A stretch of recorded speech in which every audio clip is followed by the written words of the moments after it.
For 24 long months, I believed our family was simply unlucky. I chalked up our constant financial struggles to the harsh realities of life.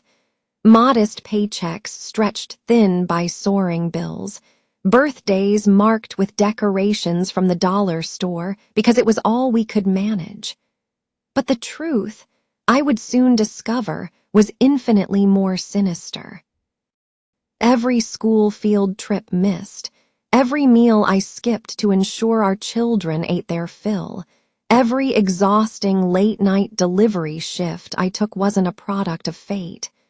It was a calculated theft. And the architect of our misery, the thief himself, was the man I shared my bed with every night. The realization came crashing down during a video call. I was holding up the phone to show my father our daughter, Marin, playing joyfully with her friends in the backyard. "What was that, Dad?" $600. My husband Silas's eyes widened in panic, his coffee mug teetering precariously in his suddenly unsteady hand. On the screen, my father's face shifted from cheerful to anxious. "The birthday money, sweetheart. I send it every month, just like I always do."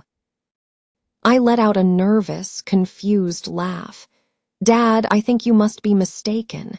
You haven't sent anything. We would have." I would have thanked you profusely. My father's expression on the screen hardened. "Mistaken? Corin, I have been wiring $600 every single month for 2 straight years. For the kids, for their birthdays, for new clothes, for whatever you needed." He disappeared from the camera's view for a moment, then returned holding a thick manila folder. 24 wire transfers. October, November, December. He held up printout after printout to the camera, a relentless cascade of evidence. $600 a month. Routing number ending in 4782. My heart seized in my chest. That was Silas's separate account. The one he claimed was just for his work expenses. "For my grandkids," Dad said, his voice trembling with a mixture of anger and pain. "So you wouldn't have to struggle like this while I'm stationed out here. So they could have proper birthday parties and Christmas presents, and you could buy groceries without checking the price of every single item." Each statement landed like a physical blow. I thought of Marin's dollar store birthday decorations and the disappointment she tried to hide when I promised we would do something truly special next year. I thought of the countless nights I'd gone to bed hungry, convincing myself it was fine, just so the kids could have second helpings. We had instant ramen for dinner twice a week. They missed the zoo field trip. I'm sleeping in a barracks in Kuwait. Dad's voice cut through my spiraling thoughts, sending half of my contractor pay so my family doesn't have to struggle. I slowly turned my head to look at Silas. He was frozen, his face ashen, his hands trembling uncontrollably. The spilled coffee at his feet was a dark, spreading stain of guilt. 24 months, I whispered, my mind numbly crunching the numbers despite the shockwaves of betrayal. $600 each month. The room began to tilt. $14,400. While I was selling my own grandmother's wedding ring to afford Marin's school supplies. While I was driving for DoorDash until 2 in the morning just to cover the grocery bill. While I was telling our beautiful children that homemade birthdays were more meaningful. While Silas was coming home late from supposed overtime shifts with dilated pupils and a fresh set of excuses. You have been stealing my father's money while our children went without. The silence in the room was suffocating, broken only by the sound of Marin's innocent laughter drifting in from the backyard. "I was going to tell you," Silas stammered, his voice a pathetic whimper. "Tell me what?" I shot back, my voice rising. That you've been siphoning $600 a month while I worked 3 jobs. While I had to tell our daughter we couldn't even afford a simple birthday cake from the grocery store. Then where is it now? I snatched his phone from the counter. Show me. Show me where $14,000 went. With trembling fingers, he unlocked it. I ripped it from his hand and navigated to the banking app. The history was a brutal, undeniable timeline of his deceit. Deposits from Kuwait, followed by a relentless series of withdrawals. ATM at the Riverboat Casino, $200. ATM at the Golden Nugget, $300. I have a problem, he mumbled. You had $600 of my father's money coming in every month while I was skipping meals so our kids could eat, I stated, my voice dangerously quiet. You held me in your arms while I cried, feeling like a failure. You told me we just needed to budget better, all while you were stealing from us. From the laptop, my dad's voice was as cold and hard as steel. Sila's, did my granddaughter eat instant ramen for dinner on her birthday while you had my money in your pocket? Sila's couldn't bring himself to look at the screen. I'm 7,000 miles away in the middle of a desert, Dad said, his voice finally breaking. You let my daughter believe I had abandoned them. I grabbed Silas's phone again, scrolling further through the damning transactions. These casino withdrawals, I said, my voice shaking with rage. July 15th. That was the day of Marin's very first soccer game. August 3rd. Her first dance recital. You weren't stuck in traffic. You weren't held up at work. You were gambling away our family's lifeline while I sat alone in the bleachers, at our child's biggest moments, making up excuses for why her daddy couldn't be there. He stared at the floor, the picture of shame. Then the memory of last Christmas hit me like a sledgehammer. Last year, I had to tell the kids that Santa was having a really tough year financially. Marin cried for hours. She was convinced she had done something wrong. My voice cracked. She came home from school after hearing about all the other kids' presents and asked me what she did wrong. She made a list of ways she could be a better girl so Santa would love her again next time. My emotions boiled over. You had $600 in December. Another $600 in November. Over $1,000 while I was wrapping dollar store toys in newspaper. While our perfect, innocent daughter spent an entire year trying to earn back a love you made her believe she had lost because you weren't good enough for Christmas. Just then, Marin burst inside, her handmade paper crown askew. Mommy, can we have cake now? I looked at her precious face, at the homemade cake I'd stayed up until 2 in the morning decorating after my DoorDash shift. Yes, baby. Go get your friends. As soon as she was gone, I turned on him, my voice a low growl. $600 a month for 2 years. While your daughter wore shoes with holes in them. While your son couldn't join the soccer league.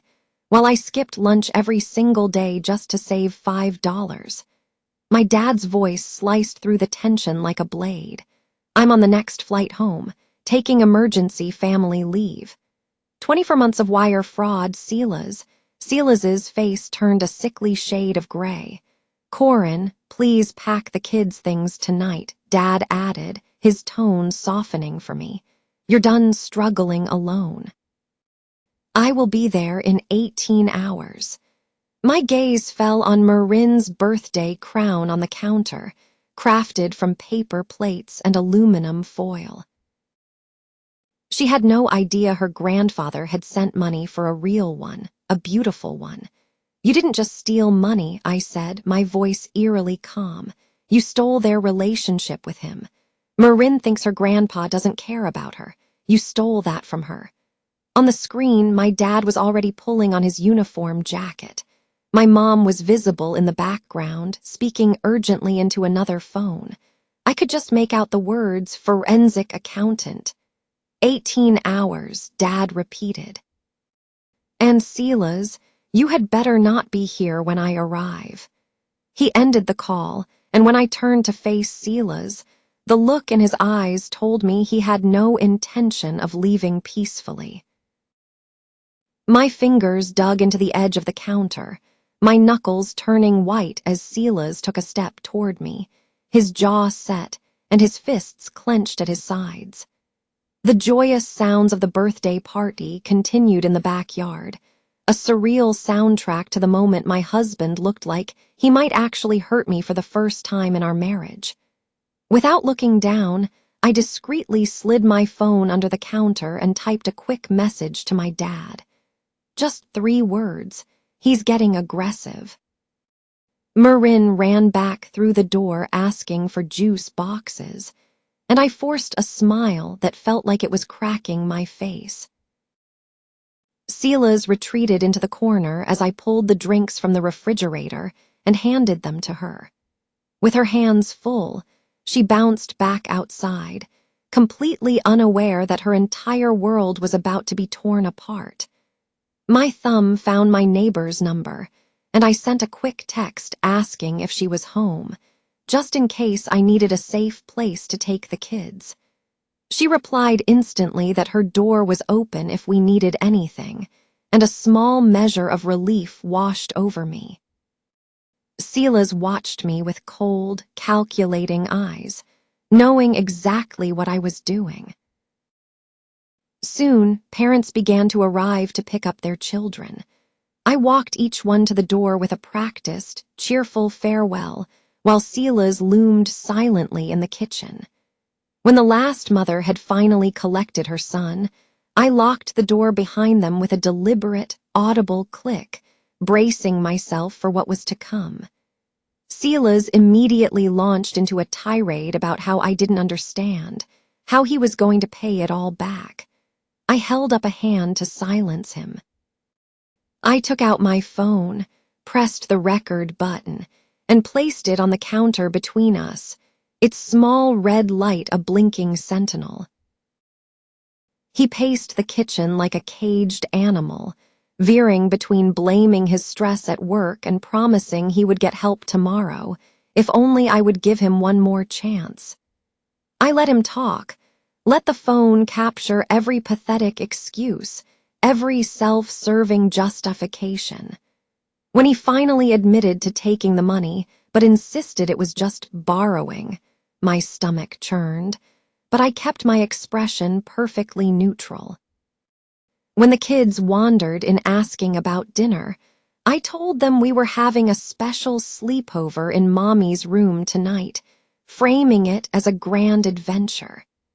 They were thrilled at the idea of camping out in my bedroom, and I helped them gather their stuffed animals and blankets while Silas watched from the doorway, a ghost in his own home. After they were settled in with a movie on my laptop, I locked my bedroom door and listened to Silas's heavy footsteps in the hall. He knocked once, a sharp rap that rattled the doorframe, but stopped when I called out that the children were listening and didn't need to hear any of this. From the bathroom, with the water running to muffle my voice, I called the non-emergency police line. The operator listened patiently as I explained the situation and gave me a report number, assuring me an officer could do a drive-by if I felt unsafe. Her calm voice was a lifeline, though my hands still trembled as I scribbled down the case number. A text from Dad lit up my phone, his flight details. He would land at 2 o'clock tomorrow afternoon. A rental car was already booked. Mom texted separately, confirming she had found a forensic accountant specializing in financial abuse cases who could start documenting everything immediately. Knowing they were both moving, both fighting for us from thousands of miles away, made me feel a little less trapped in this waking nightmare. I barely slept that night, waking every hour to check the locks and gaze at my children sleeping peacefully, oblivious in my bed. Around 3 a.m., I heard Sela's moving around in the garage. I grabbed my phone, recording the time and the sounds. The garage door opened and closed twice. His truck engine started and idled for 20 minutes before he came back inside. I typed every detail into my phone's notes, building a timeline of his actions that would become crucial evidence. By sunrise, I had documented a comprehensive history of the last 2 years, noting every late night, every missed event, every flimsy excuse for overtime. The kids woke at their usual time, and I moved through their morning routine on autopilot, desperate to maintain some semblance of normalcy for them. Marin asked why we had a sleepover, and I told her it was just for fun. I braided her hair with unsteady fingers, packed their lunches, and checked their backpacks. As I walked past the living room to get their shoes, I saw Sela's passed out on the couch, surrounded by a fortress of empty beer bottles and cigarette butts. The timing of this video call seems almost too perfect, doesn't it? 2 years of secret payments, and the truth just happens to surface during a birthday party while Sela's is sitting right there. I took pictures from 3 different angles, making sure to capture the squalor around him, the evidence of his priorities starkly illuminated by the rising sun. This was a man who stole from his own children and then tried to drown his guilt in alcohol. Marin asked if Daddy was sick, and I just told her he was very tired as I helped her into her jacket. My son grabbed his backpack without a word, but I saw him glance at his father with a look of deep confusion. We stepped outside to wait for the school bus, and I held their hands tighter than usual, wondering how on earth I was going to shield them from the storm that was coming. The bus arrived, and I watched them climb the steps, then drove straight to the bank. My hands shook as I filled out the paperwork to open a new personal account. The teller patiently guided me through redirecting my direct deposit from work and showed me how to transfer exactly half of our joint account balance. I took screenshots of the balance before and after, leaving Sela's half untouched for now. Back at the house, his car was still in the driveway. I could hear him snoring upstairs. I went to the filing cabinet in the hall closet and retrieved our vital documents. Birth certificates, social security cards, insurance papers, they all went into a manila folder. His desk drawer was unlocked. Tucked behind old tax returns, I found them, his separate bank statements. The casino withdrawals went back 3 years, not 2. Page after damning page showed the same pattern, the amounts growing larger over time. I photographed every single statement with my phone, then locked everything in the trunk of my car. I was still in the driveway when my phone buzzed with fraud alerts. Sela's was at an ATM downtown, draining our joint account. I called the bank immediately, but he had already taken $400. The representative helped me freeze the account, but the damage was done. I screenshotted each alert, adding them to my growing folder of evidence. At school pickup, I went directly to the main office and informed them of a family emergency. The secretary made a note in their system that only I was authorized to pick up the children. Marin's teacher caught me in the hall, mentioning that Marin had seemed anxious all day. During story time, she had kept asking if everything was okay at home. I told her we were navigating some changes, but that the kids were safe. Back in the car, I drafted an email to the principal, explaining the custody situation and requesting that she document any attempts by Sela's to remove the children from school. Her reply came within minutes, assuring me they would follow protocol and only release them to me. Another safety net clicked into place while I waited for the dismissal bell. As I was making dinner, the texts from Silas began, a rapid-fire barrage of manipulation. First, he was deeply sorry, begging me to talk. Then, he grew angry, accusing me of overreacting to a few mistakes.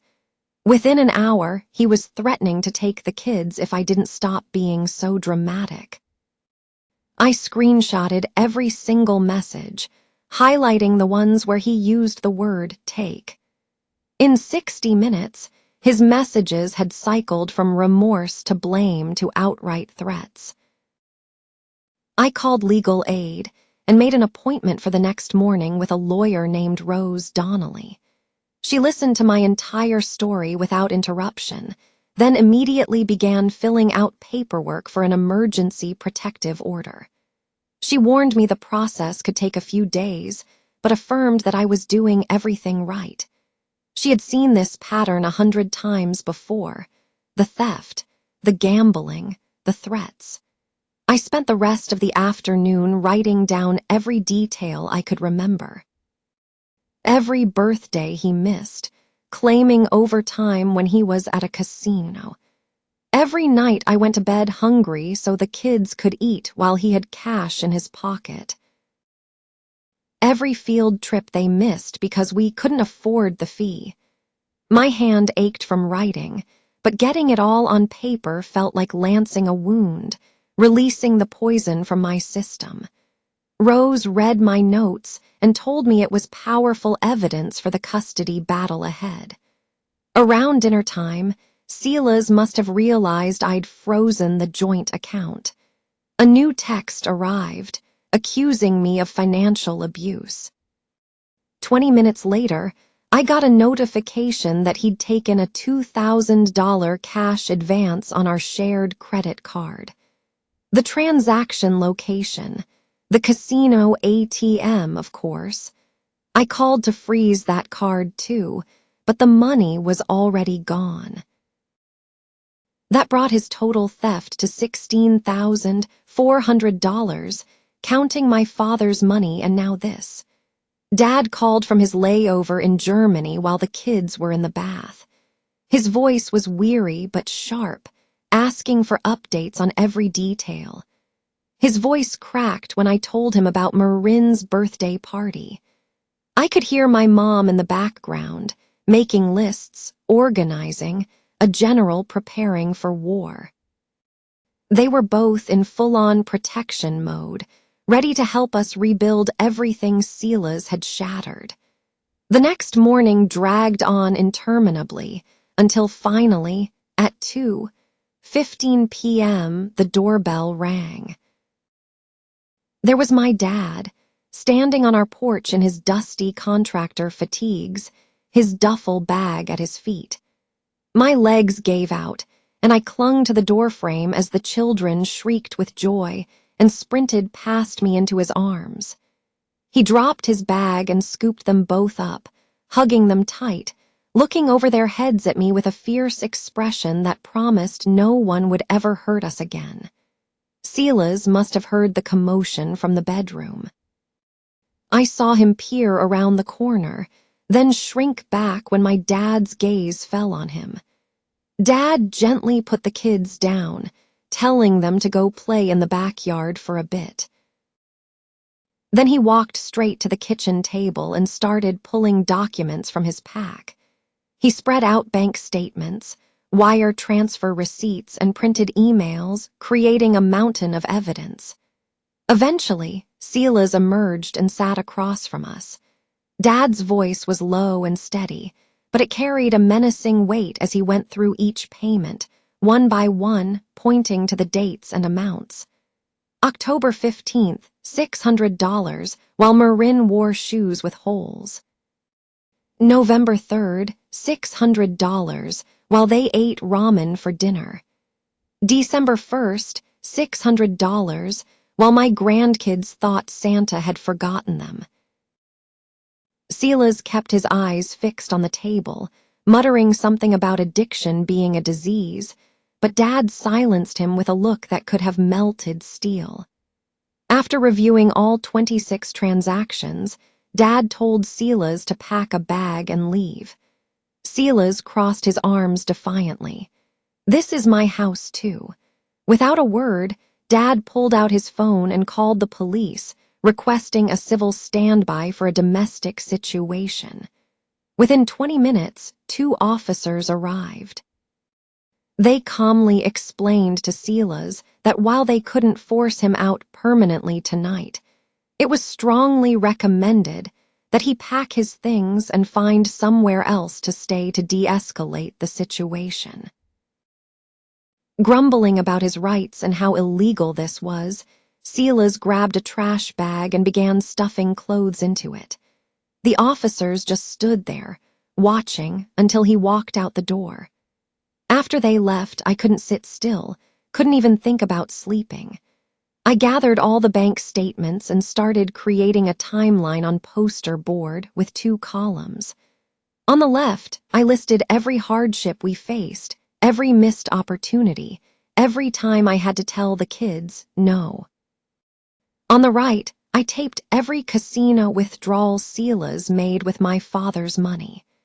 Seeing Marin's missed field trip listed next to a $200 ATM withdrawal at a casino sent me running to the bathroom to be sick. Dad stayed up with me, brewing pot after pot of coffee, letting me work through my rage without trying to fix it. Around 3 a.m., my phone rang. It was the forensic accountant my mom had hired, calling from the East Coast where it was already 6 a.m. She had worked through the night and discovered the pattern was even worse than we knew. Most of Silas's withdrawals happened within hours of my dad's deposits. She had also found 2 more transfers we had missed, bringing the total to 26 payments and $15,600 stolen. The theft had started 2 months before my dad even told us he was sending money, which meant Silas had been lying and stealing for far longer than we realized. The next morning, I went to the police station with my poster board timeline and 3 folders of evidence to file a report for theft by fraud. A detective, Dorian Vera, took my statement, meticulously reviewing the documents, asking clarifying questions about dates and amounts. He gave me a case number and said he would be in touch about the next steps, but warned that these cases take time to build. 2 days later, Detective Vera called to set realistic expectations. He said that while criminal charges were a possibility, the prosecutor would need to evaluate whether they could prove intent to defraud, given that Silas and I were married. He suggested I focus on protecting myself and the children in family court first, using the criminal case as leverage later if needed. It wasn't the swift justice I had hoped for, but I appreciated his honesty. That afternoon, I called the school and arranged for Marin to speak with a counselor, Genevieve Duval, who specialized in helping children through family trauma. She had an opening the next day and explained she used age-appropriate techniques to help kids process stressful events. I didn't tell Marin the real reason for the visit. I just said she was going to talk to a nice lady at school who helps kids with their big feelings. The next morning, I walked Marin to the counselor's office and waited outside, my stomach in knots. After 45 minutes, Genevieve came out holding a drawing Marin had made. It was a picture of herself with a big X over her body and the word "bad" written underneath.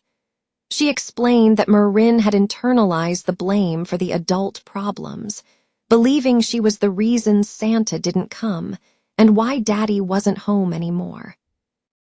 The counselor gave me tools to reassure Marin without overwhelming her, simple phrases like, "Mommy and Daddy's problems are never, ever your fault," and you are loved no matter what. Silas's timing with that ATM withdrawal the moment the fraud alerts hit seems too convenient. Was he just sitting there, watching the account? The way he flipped from remorseful to enraged to threatening in under an hour makes me wonder if this is a well-rehearsed performance he's used before. That night, as the kids slept, Silas texted me, offering to check into rehab and start family therapy if I dropped all legal action and let him come home immediately. The manipulation was so transparent it made me nauseous. He was using the idea of recovery as a bargaining chip, not as a genuine step toward accountability. I forwarded the text to Rose, who replied within minutes that this was classic behavior for someone trying to avoid consequences, and that I should cease all direct communication. That evening, Dad sat at my kitchen table, his laptop open, researching custody laws while I served the kids mac and cheese. He kept shaking his head, muttering about how the system seemed to protect abusers. He showed me case after case where gambling addicts were still granted visitation. His jaw clenched as he read about supervised visits and phased reunification plans. I knew he wanted Silas gone from our lives completely, but the courts rarely severed parental rights. We spent hours going over safety plans, programming emergency contacts into my phone, and role-playing what to do if Silas showed up. Dad installed recording apps on my phone and showed me how to document everything. The next morning, Rose called to confirm she had filed for temporary sole custody and exclusive use of the house. She emailed me 20 pages of forms to review for our hearing next week, each one asking for details about our finances, living situation, and Silas's behavior. The section on domestic conflict made me realize just how many red flags I had ignored over the years. Rose gently prepared me for the fact that, despite everything, Silas would likely be granted some form of visitation eventually. The thought of handing my children over to him made my stomach clench, but she explained, "Judges almost always preserve some parental contact." She advised me to keep a detailed journal of everything that happened from this point forward. 3 nights later, at 10:15 p.m., a frantic banging on the front door jolted the whole house awake. It was Silas, his voice slurred, demanding to see his kids. Dad was off the couch in an instant, positioning himself by the door as I grabbed my phone and dialed 911. The operator stayed on the line with me as Silas continued to pound on the door, yelling about his rights as a father. Marin came downstairs, crying, and I scooped her up and carried her back to her room, whispering that everything was okay even as my own heart hammered against my ribs. The police arrived in 8 minutes that felt like an eternity. 2 officers dealt with Silas outside, while another took my statement inside. They informed him of Rose's pending protective order and warned him that returning would result in his immediate arrest. After another 10 minutes of arguing, he finally left. The officer gave me a new case number and told me to call instantly if he came back. Dad didn't go back to sleep. He sat in a chair facing the front door for the rest of the night. At 7 a.m., a locksmith arrived to change every lock on the house. Dad supervised while I made breakfast, trying to create a bubble of normalcy for the children. That afternoon, we installed a video doorbell and motion-activated floodlights around the property. Dad showed me how to access the camera feeds on my phone and set up alerts for any movement near the doors. We sat the kids down for a simple, non-frightening safety talk. Marin asked why Daddy couldn't use his key anymore, and I just said he was staying in a different house for a little while. We practiced our safety rules. Never open the door for anyone, and always stay where Mommy can see you. 2 days later, Detective Vera called. He was requesting subpoenas for Silas's bank records and surveillance footage from 3 different casinos. He said they were building the fraud case, but it would be a slow process. I signed every document he sent over within the hour, clinging to the hope of some eventual justice. He mentioned they had already found evidence of Silas's gambling that dated back 5 years, long before Dad ever started sending money. While sorting a pile of mail, I found 3 official-looking letters I didn't recognize. They were from payday loan companies, thanking me for my recent applications. My hands started to shake as I called the numbers and discovered that Silas had taken out $5,000 in loans using my Social Security number. Each company confirmed the loans were taken out online using my information, but from IP addresses I didn't recognize. The rage was so intense I had to sit down before I fainted. I spent the next 6 hours on hold with credit bureaus, filing fraud reports with anyone who would listen. Experian, then TransUnion, then Equifax, each one requiring me to retell the entire sordid story. The woman at Experian, who said she deals with 5 cases just like mine every week, walked me through putting a complete freeze on my credit. I filed reports with the FTC and another one with the local police, adding identity theft to the growing list of Silas's crimes. Each call was a fresh humiliation, explaining how my husband stole from my deployed father and then stole my identity to fund his addiction.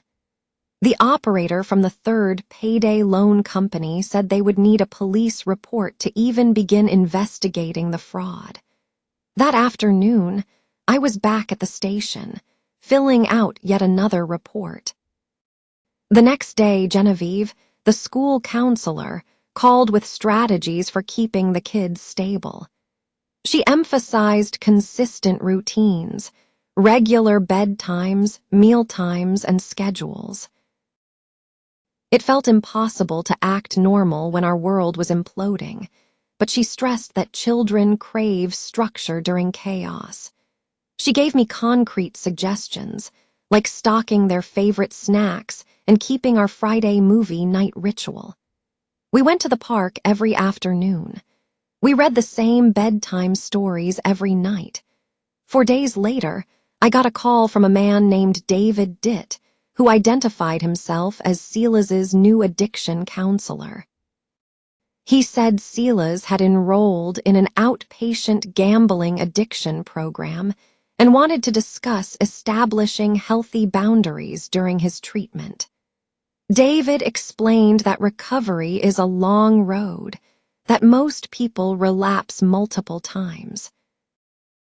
He validated my decision to maintain distance, saying it was the healthiest choice for everyone. He confirmed that family counseling was off the table until Silas showed sustained progress, and I felt safe enough to participate. He agreed with my choice to keep the kids away during this initial phase. David offered to provide monthly updates on his attendance, but he made it clear that real change would take time and consistent effort, a journey Silas had only just begun. 2 weeks later, I sat in a sterile courtroom, watching the judge flip through the thick stack of evidence Rose had compiled. The hearing for the temporary custody order was finally here. Silas sat at the opposing table with his court-appointed lawyer, his hands folded like a choir boy. The judge looked up from the financial statements detailing the stolen money and gambling records. She asked Silas directly about the $15,000 and he mumbled his way through an answer about having a problem and getting help. When she asked about the payday loans taken out in my name, his lawyer objected, but she overruled him. After 40 minutes, she granted me primary physical custody, with Sela's to have supervised visits every other Saturday, pending further evaluation. It wasn't the total protection I wanted, but at least a professional would be watching him with them. The judge specifically mentioned that the evidence of financial abuse was deeply troubling and ordered Sela's to remain in therapy. As we left the courthouse, Rose told me this was just a temporary measure until the full hearing in 3 months. The next morning, I met with the district attorney's office about the criminal charges. The prosecutor, a tired-looking woman buried under stacks of files, explained that proving intent for wire fraud was difficult since we were married. Courts, she said, often view marital assets as shared, even when one spouse is hiding money.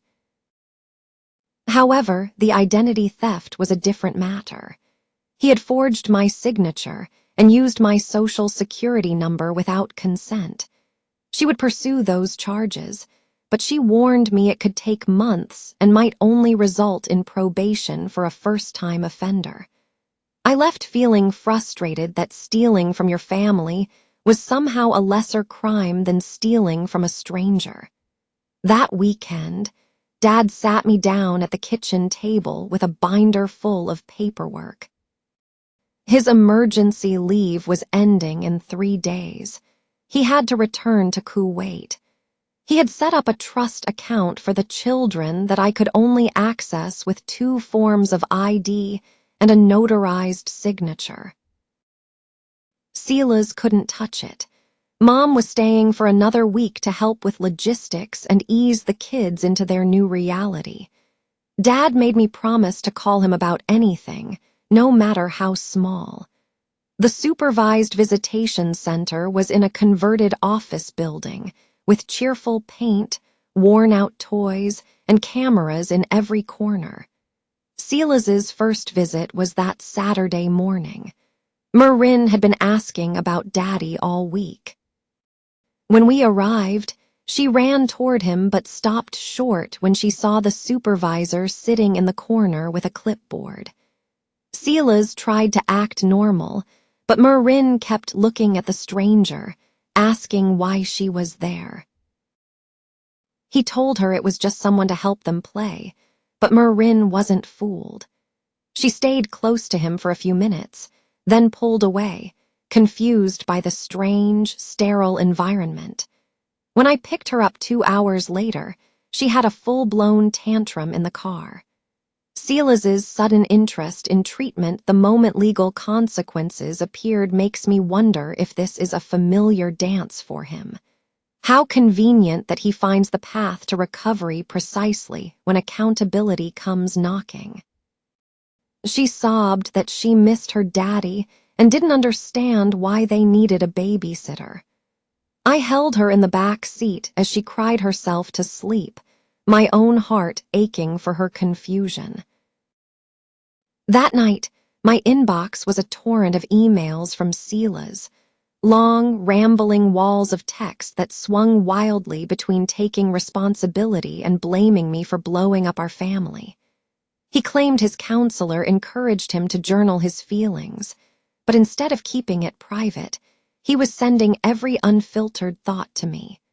One paragraph would admit he had a problem, the next would accuse me of overreacting. I forwarded them all to Rose without reading past the first few lines. She told me to keep documenting everything for the permanent custody hearing. Monday brought a new crisis. An eviction notice taped to our front door. The landlord had been trying to reach us for weeks. Sela's hadn't paid the rent for October or November.